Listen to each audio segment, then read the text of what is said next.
El arte de amar, de Ovidio. El traductor, de Ovidio y de sus obras han escrito otras plumas más bien cortadas que la mía, y así fuera temeridad querer añadir, o superfluidad copiar a los eruditos que emprendieron aquel trabajo, de más de que los comentarios y rapsodias no son ya del gusto de nuestro siglo, en el cual, como en todos, el que aspira a instruirse con solidez es necesario que recurra a las fuentes, sin contentarse con vagas repeticiones y noticias tal vez corrompidas, pero yo traduzco un poema de Ovidio, que ha de andar en manos de todos, y entre mis lectores habrá muchos que no han oído siquiera su nombre, y otros que apenas tienen idea superficial de él y de sus poesías. Y he aquí porque no puedo pasar del todo en silencio algunas circunstancias de este meritísimo autor. P. Ovidio Nasón, caballero romano, nació en Sulmona, ciudad del Abruzzo, 43 años antes de la era vulgar, el mismo día en que fue muerto el elocuente Cicerón, en Roma, a donde fue llevado de corta edad,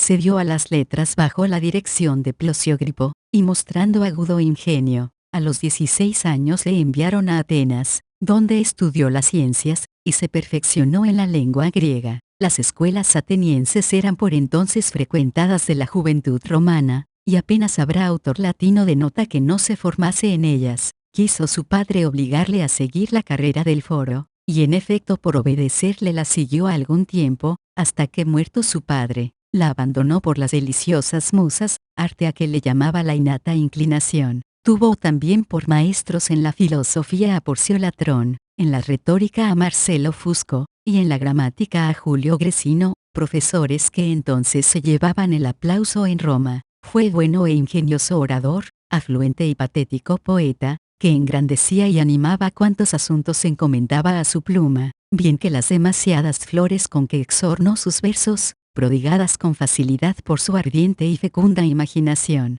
le apartaron algún tanto de la noble y sencilla majestad del arte. Dicen que tenía tanto amor propio, que no solo desconocía, sino que amaba sus defectos, negándose a corregirlos, aun cuando sus amigos se los advirtiesen. Debilidad humana, de que no se eximen los mayores hombres. Gozó en Roma de los honores y beneficios con que Augusto acostumbraba remunerar a los grandes talentos, y hubiera acaso llegado a mayor fortuna que otros poetas sus contemporáneos. Pero la desgracia, que al hombre le es dado pocas veces evitar, le proporcionó los amores de Julia, hija de Tiberio, a quien escribió algunas epístolas amatorias, las cuales miró Augusto como delito de lesa majestad, y las mandó quemar, desterrando a Ovidio a la villa de Tomos en el Ponto Euxino. Allí murió a la edad de cerca de 60 años, sin haber podido alcanzar el regreso al seno de su familia, y a su amada patria. Entre sus copiosas producciones merecen lugar las poesías galantes,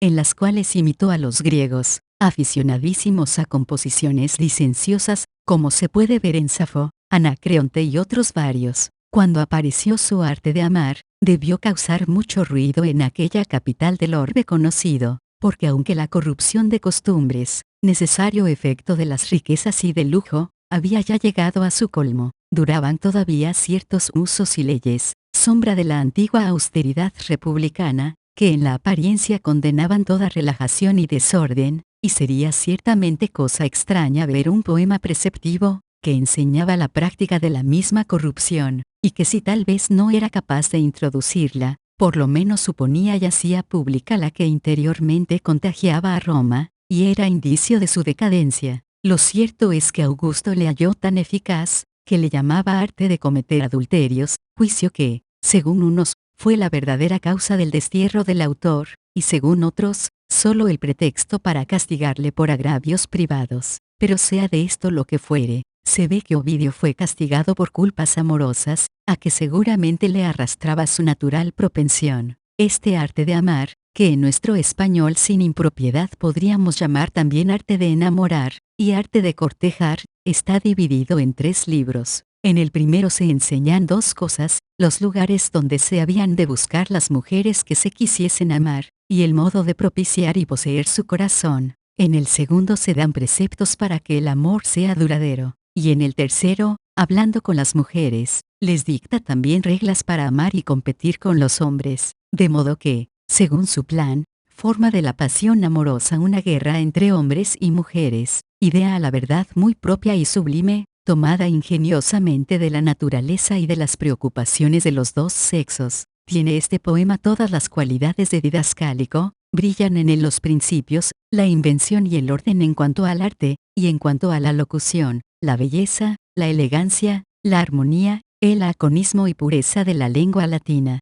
Sus episodios, aunque parte accesoria, tienen tal mérito, no solo por su enlace, sino por su delicadeza y hermosura, que en mi concepto exceden al cuerpo de la obra.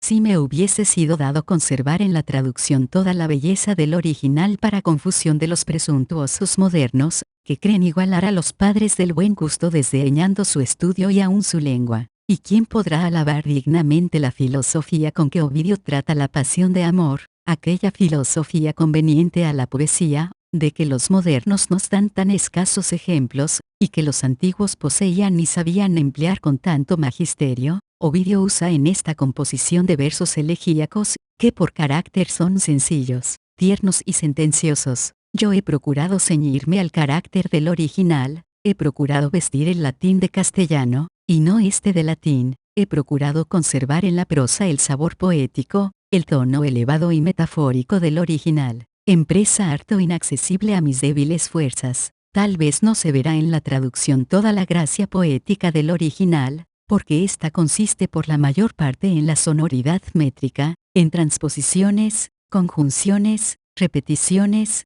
voces tal vez sin equivalente, en transiciones, en alusiones peculiares de tiempos y costumbres, o en fin, en alguna de aquellas circunstancias que ni se pueden conservar, ni tendrían mérito en las lenguas vivas, o que conservadas, no serían en opinión de los juiciosos más que ripio y pedantería. La diferencia de lenguas es regla fundamental, y por eso son sin duda tan viciosas las traducciones servilmente literales, como las excesivamente libres. Por otra parte, el original latino no es de aquellas composiciones en que se debe ostentar y sostener todo el estilo poético, al contrario, perteneciendo al género didascálico, está forzado a imitar la naturalidad prosaica para hacer claros los preceptos, reservando para los episodios mayor pompa, sublimidad y riqueza. Pues véase también cómo esta parte episódica resalta más en la traducción. Allí hallarán con qué contentarse los que solo tienen por poesía el estilo altisonante, y no la invención, variedad,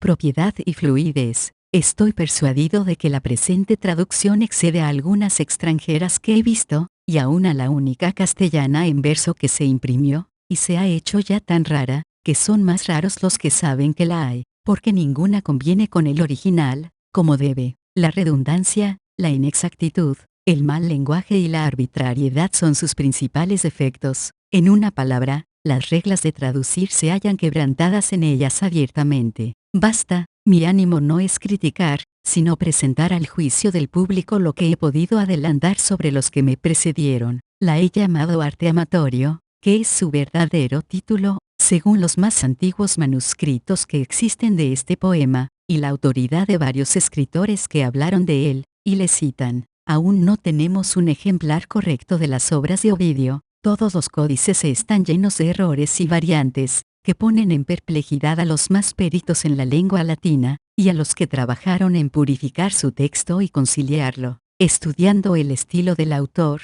y confrontando unos pasajes con otros análogos, y aún con los de algunos escritores que coinciden en los mismos pensamientos. Por esta razón me vi casi precisado muchas veces a adivinar el sentido genuino, o interpretarlo, y aún por esto mismo dejarlo acaso imperfecto, cediendo a la necesidad de leer como se haya escrito, y de conformarme con la puntuación prosódica y ortográfica. Sigo la edición de Leiden, que pasa por la más ilustrada y correcta, confesando que a sus notas he debido mucha luz para entender lugares en que sin tal guía iría a ciegas, y en que, aún con ella, no me prometo entero acierto.